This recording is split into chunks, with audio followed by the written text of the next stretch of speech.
of course, there's a balance risk of, them bringing in security forces. I think there should be a separate portion of the legislation designed to ensure that whatever forces are brought in, that have to go through either the Rhode Island State Police or some other review, just as any security force has to in Rhode Island. Any way that you can contact the Coast Guard, that's kind of separate from your responsibility. But in terms of the laws, it's my estimation, I'll give you one. You want jobs, let's get money and put a bike path over the Mount Hope Bridge. That'll make more jobs and have more long-running jobs and preserve our environment than building a facility in the middle of the bay where you won't be able to swim out or use your boat. Remember, that facility is not leaving, unlike that which is in, the Gulf of Mexico, which is just a point of drop-off. This is a facility that's fixed. So, I mean, thinking forward is what I know you're doing, and I urge you to continue to do that. I think there are mechanisms to do that, again, most importantly, promote jobs to all of us that care about it, particularly these good folks that are behind me that do nothing more than work and press for working families to have a good day, and we need those desperately. But I think there are ways that if we stand together, we don't jeopardize their future and we don't jeopardize the ocean state. I will forward any documentation that you need, and I'm grateful for having the opportunity to appear this afternoon. General, thank you very much for your efforts. Mr. Tierney, who I've known probably the whole time you were at the AG's office. I see your legislative staff here, Joey, and if you could, I actually am a little troubled by the private armed security escorts being used, and quite frankly, the major theme up here is unfunded mandates, and it does strike me that what we're discussing is in that vernacular. So I'm going to ask my colleagues not to ask you any questions at this time. I do appreciate you coming at relatively short notice and your presentation. And General, thank you again very much. Thanks, Mr. Chairman. Thank you. All right.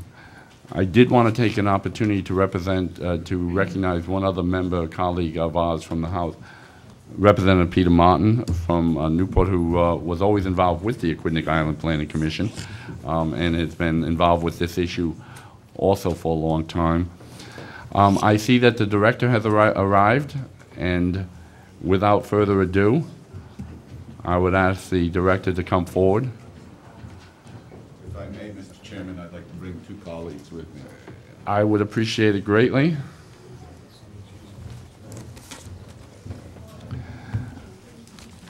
As this is a legislative meeting, I will tell you that the director and I had a brief conversation recently about this issue.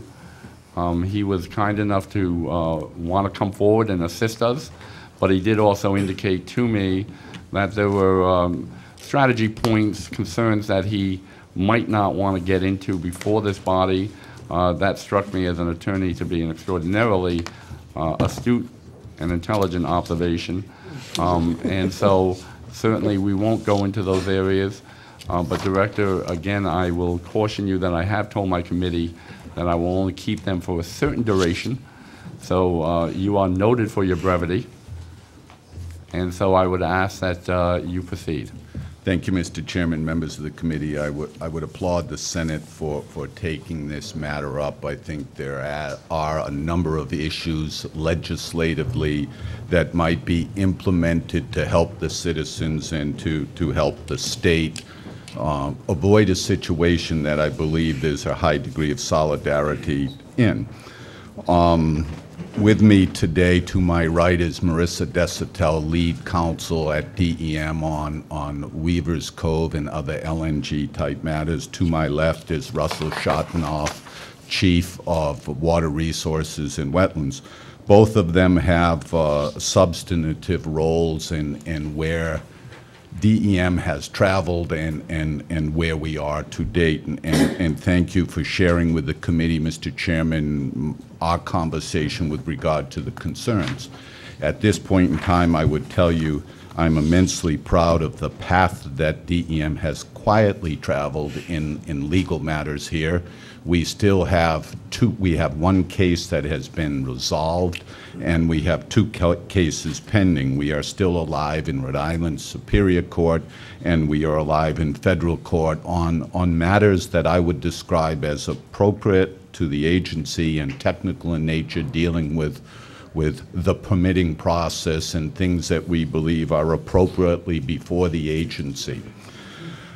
I would be happy to share many perspectives and on the philosophy of why we're here. I think the AG adequately defined the matters of risk with regard to breach analysis, concern for citizens' reasonable and peaceful and useful enjoyment of the bay and our water resources. I can tell you that he spoke briefly to one of the matters. DEM, by cooperative agreement with the U.S. Coast Guard, provides a heavy contribution on escort services with LPG and other cargoes of concern as they enter Narragansett Bay.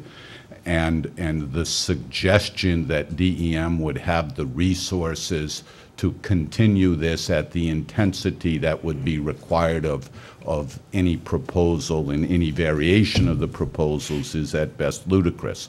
It would require approximately a tripling of the resources of the men and women in the Marine Patrol Division. It would require that DEM acquire a small Navy. It would require that if you calculated the actuarial costs of those men and women in terms of their day-to-day salary and through benefits, pensions, and others, it would be a huge Director, commitment. I don't think I'm alone in being worried that you had the access to a small Navy on your say-so. Yes. I do want to note that Senator Michael McCaffrey has joined us up at the dais. I do want to say for the folks in attendance here, and again, I welcome your presence, but I do want to just very quickly speak to the next meeting of this commission will be February 11th, at which point we are going to have a meeting discussion with the environmental and recreation issues, hearing at that time from Save the Bay, the Marine Trades Association, Coastal Resource Management Council, Rhode Island Saltwater Anglers Association, and perhaps some others of that persuasion, if you will.